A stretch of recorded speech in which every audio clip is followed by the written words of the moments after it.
get things back on track on that stimulus vote. Democrats and Republicans sat down together.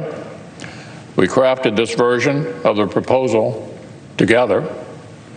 This compromise package would push tens of billions of dollars to hospitals and healthcare providers. It would send direct checks to millions of American households, direct checks. It would massively expand unemployment insurance in this crisis. It would stabilize industries to prevent mass layoffs.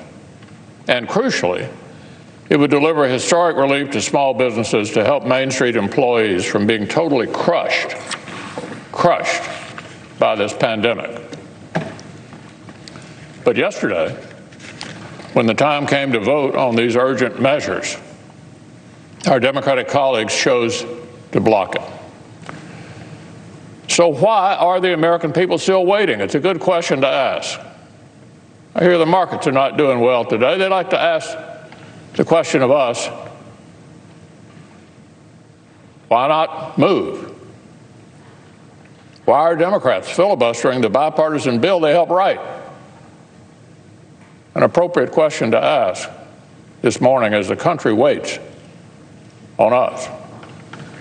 So let me give the American people a list of the outstanding issues we woke up to this morning.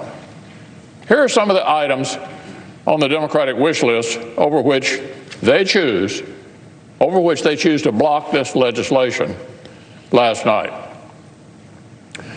Tax credits for solar energy and wind energy. Provisions to force employers to give special new treatment to big labor. And listen to this, new emission standards for the airlines. Are you kidding me? This is the moment to debate new regulations that have nothing whatsoever to do with this crisis? That's what they're up to over there. American people need to know it. Democrats won't let us fund hospitals or save small businesses unless they get to dust off the Green New Deal.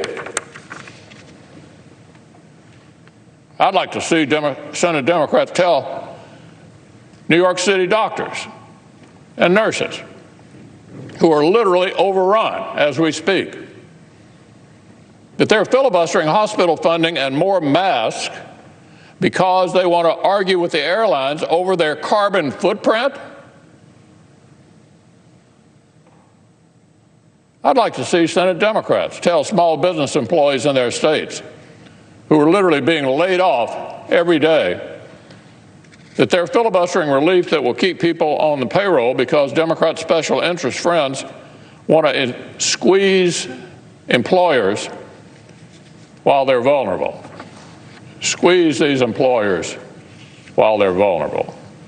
I'd like to see Senate Democrats tell all American seniors who've seen their hard-earned retirement savings literally melt away as the markets track toward their worst month since 1931, that they're continuing to hold up emergency measures over tax credits for solar panels. Tax credits for solar panels. Even with the Federal Reserve announcing even further extraordinary steps today, the markets are tanking once again, as I said, because this body can't get its act together. And the only reason it can't get its act together is right over here on the other side of the aisle. So these are just a few of the completely non-germane wish list items that they're rallying behind, preventing us from getting this emergency relief to the American people right now. 11th hour demands that Democrats have decided are more important than Americans' paychecks and the personal safety of doctors and nurses. So remember what one of Speaker Pelosi's top lieutenants in the House said just a few days ago, and this is a direct quote. This is a tremendous opportunity to restrict things to fit our vision. To fit our vision. That was the Democratic whip in the House, just laying it out there. Reminds me of the definition of Washington gaffe, when a politician in Washington tells you what he really means. And we heard something similar here on the Senate floor last night, just last night. Here was one of our Democratic colleagues, quote, "How many times are we going to get a shot at a $1 trillion plus program?" Right here on the floor last night. I don't know how many trillion plus packages we're going to have.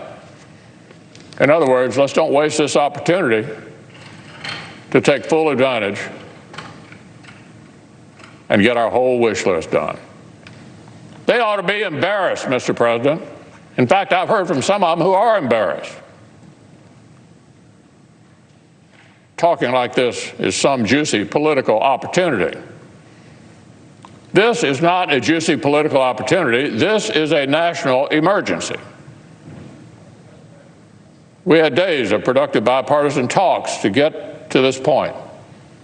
Senate Democrats sat down with Senate Republicans and negotiated furiously to get to this point. The bill now contains a huge number of changes that our Democratic colleagues requested, including major changes. We were this close. Then yesterday morning, the Speaker of the House flew back from San Francisco. And suddenly, the Senate's serious bipartisan process turned into this left-wing episode of supermarket sweep. Unrelated issues, left and right. I'll tell you what will really lower our carbon footprint, Mr. President. If the entire economy continues to crumble, with hundreds of thousands more Americans laid off because Senate Democrats won't let us act, that'll lower our carbon footprint, all right.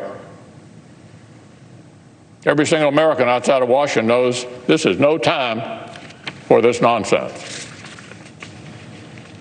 A surgeon in Fresno, California says, quote, "We're at war with no ammo. We are at war with no ammo." That's a surgeon in Fresno. An intensive care nurse in New York City says, if we don't get the proper equipment soon, we are going to get sick. Democrats are filibustering more masks and aid for hospitals. Every day, more Americans wake up to the news that their jobs are gone. Their jobs are gone. Democrats are filibustering programs to keep people on the payroll. And they're filibustering a huge expansion of unemployment insurance, which they themselves negotiated and put into the bill. Hundreds of dollars extra per week for laid-off workers on top of existing unemployment benefits. And Democrats are blocking it. This has got to stop. And today's the day it has to stop. The country's out of time. Out of time. When the Democratic House passed their Phase 2 bill, even though Senate Republicans would have written it very differently, we sped it through the Senate and passed it quickly without even amending it. I literally told my colleagues to gag and vote for it for the sake of building bipartisan momentum. Because Republicans understand that a national crisis calls for urgency and it calls for bipartisanship. It's time for that good faith to be reciprocated. It's time for Democrats to stop playing politics and step up to the plate. The small businesses in their own states deserve it. Their own state's emergency room doctors deserve it. Their own constituents who've lost their jobs deserve it. In my home state of Kentucky, the governor has effectively paused commerce across the state, and our unemployment system crashed due to demand. Kentuckians need help now.